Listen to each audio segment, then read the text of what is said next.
আন্তর্জাতিক অপরাধ ট্রাইব্যুনালের প্রসিকিউশনের সাবেক কোনো সদস্যের বিরুদ্ধে অভিযোগ এলে যাচাই করা হবে বলে জানিয়েছেন চিফ প্রসিকিউটর আমিনুল ইসলাম।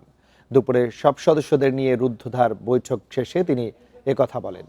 মানবতা বিরোধী অপরাধের মামলায় গ্রেফতার সাবেক এমপি ফজলে করিম চৌধুরীকে জামিন পাইয়ে দিতে একজন প্রসিকিউটরের 1 কোটি টাকা দাবি করার ঘটনায় বিব্রত ট্রাইব্যুনালের প্রসিকিউশন টিম। প্রশ্ন উঠেছে আন্তর্জাতিক অপরাধ ট্রাইব্যুনালের রাষ্ট্রপক্ষের কার্যক্রমের স্বচ্ছতা নিয়েও।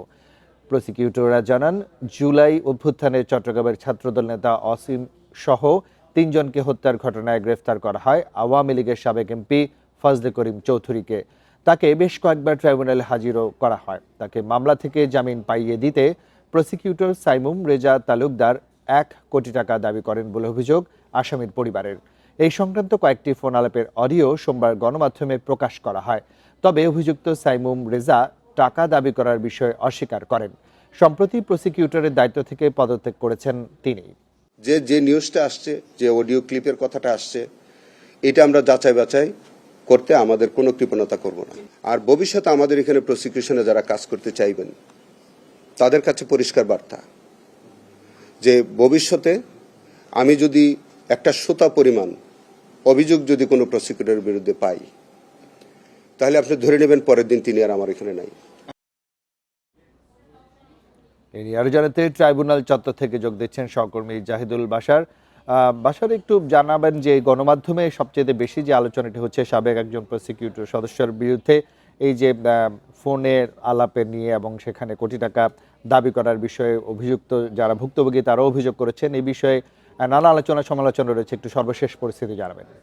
দেখুন, প্রথম বিষয় হচ্ছে এই যে অভিযোগ এসছে এবং এ নিয়ে ফোনালাপ ফাঁস হয়েছে, তো আজকে এটি বেশ আলোচনার বিষয়ে দাঁড়িয়েছে এবং এই ফোনালাপটি কিন্তু যাদের কাছে টাকা দাবি করা হয়েছে অর্থাৎ ফজলে করিম চৌধুরীর পরিবারের দিক থেকেই এটি রেকর্ড করা হয়েছিল যখন অন্য পাশ থেকে একজন প্রসিকিউটর সেই বিষয় নিয়ে তাদের সাথে কথা বলেছেন। এটি তার পরিবারেরই দাবি।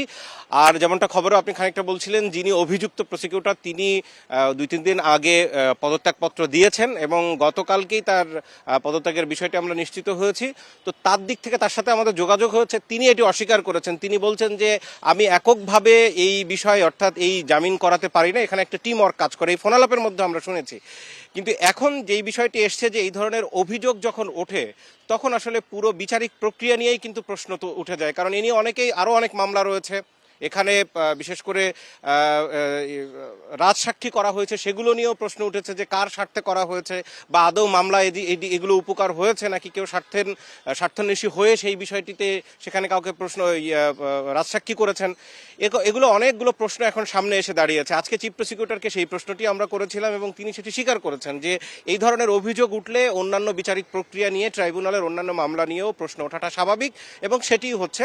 আর এই ঘটনায় পুরো প্রসিকিউশন টিম তিনি খুবই মর্মাহত, কারণ নতুন চিফ প্রসিকিউটর তিনি এসছেন এখনো মাসখানেকও হয়নি এবং এই যে এই ঘটনা ঘটেছে আগের চিফ প্রসিকিউটর যখন ছিলেন সেই সময়কার মামলাকে কেন্দ্র করে। দেখুন, এইখানে যদি একটু ব্যাখ্যা করি তাহলে দর্শকদের জন্য সুবিধা হবে। প্রতিটি মামলা, এখানে অনেকগুলো মামলা চলছে, এরই মধ্যে 24-25টি মামলার চার্জশিট দাখিল করা হয়েছে।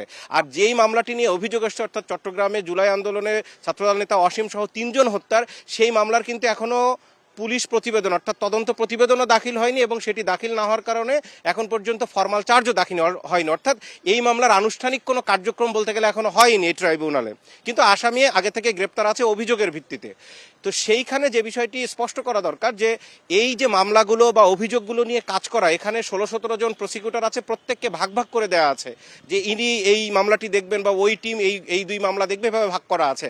আজকে চিফ প্রসিকিউটর তার যে ব্রিফিংয়ে তিনি জানিয়েছেন, নতুন এসে তিনি খোঁজ খবর নিয়েছেন যে সমস্ত প্রসিকিউটররা মামলা পরিচালনায় একেবারে দক্ষ হাতে সেগুলো কাজ করতে পারছেন না, তিনি এরকম কয়েকজনের কাছ থেকে কিন্তু মামলা উইথড্র করে নিয়েছেন, অর্থাৎ কাগজপত্র তার নিজের কাছে নিয়েছেন। এবং তিনি জানিয়েছেন যে এই যে মামলাটি, সেই মামলাটি নিয়ে তিনি শোনার সাথে সাথে তিনি এই বিষয় নিয়ে খোঁজ খবর করেছেন এবং নথিপত্র তলব করেছেন। এর মধ্যে কিন্তু এই অডিও ফাঁস হলো এবং অডিও ফাঁস হওয়ার পরে সেখানে টাকা দাবির বিষয়টি এসছে। দেখুন, এইখানে আরেকটি বিষয়, এই যে মামলা, এই মামলার আমাদের যেই বিভিন্ন সূত্র থেকে আমরা যে তথ্য পাচ্ছি, এই মামলায় কিন্তু এর আগে 2 দফায় তদন্ত প্রতিবেদন পুলিশ দিয়েছিল। সেইখানে বেশ কিছু প্রশ্ন এসেছিল যে 3 জনকে হত্যা করা হয়েছে, কিন্তু এই মামলায় কোনো ধরনের পুলিশ বা প্রশাসনিক কেউ আসামি নেই এবং চট্টগ্রামের বাইরে থেকে ফজলে করিম চৌধুরী মেট্রো এরিয়ার বাইরে থেকে তিনি আসামি হয়েছেন, কিন্তু চট্টগ্রাম এরিয়ার ভেতরে অর্থাৎ মেট্রো এরিয়ার যারা তারা সেই তদন্তে আসামি হননি, এ ধরনের খবর আমাদের কাছে এসছে, যার কারণে সেই তদন্ত প্রক্রিয়াগুলো কিন্তু আবার নতুন করে করা হচ্ছে। এগুলো আইনের মধ্যেই আছে। পুলিশ একটি তদন্ত রিপোর্ট দেওয়ার পরে যদি চিফ প্রসিকিউটর বা তার টিমের যদি এই তদন্ত নিয়ে কোনো ধরনের সন্দেহ হয়, সেগুলো আবার পুনরায় তদন্ত করতে পারেন। তো সেটি এখন পুনরায় আবার তদন্ত হচ্ছে এবং এর পরবর্তীতে কিন্তু তদন্ত রিপোর্ট আসবে। আর তার মধ্যে দিয়েই কিন্তু এই ফজলে করিম চৌধুরীর জামিন দেয়া না দেয়া নিয়ে বা জামিন পাইয়ে দেওয়ার ব্যাপারে এই ধরনের টাকা দাবির অভিযোগ সামনে আসলো। এখন এখানে দেখুন আরো ছোট ছোট কয়েকদিন আগেও অন্যান্য প্রসিকিউটরদের ব্যাপারে অভিযোগ এসছে। সেই বিষয়গুলো নিয়ে সামগ্রিক বিষয় আজকে চিফ প্রসিকিউটর জানিয়েছেন যে এগুলো এখন পর্যন্ত কোনোটিরই আনুষ্ঠানিক অভিযোগ তাদের কাছে কেউ লিখিত আকারে দেননি। তবে তারপরেও যেহেতু বিভিন্ন গণমাধ্যমে এটি এসছে, তারা তাদের জায়গা থেকে এগুলোর প্রাথমিক তদন্ত করবেন এবং সে অনুযায়ী কিন্তু ব্যবস্থা নেবেন, সেটি তিনি আমাদেরকে জানিয়েছেন। ট্রাইব্যুনাল চত্বর থেকে সবশেষ তথ্য জানাচ্ছিলেন সহকর্মী জাহিদুল বাশার।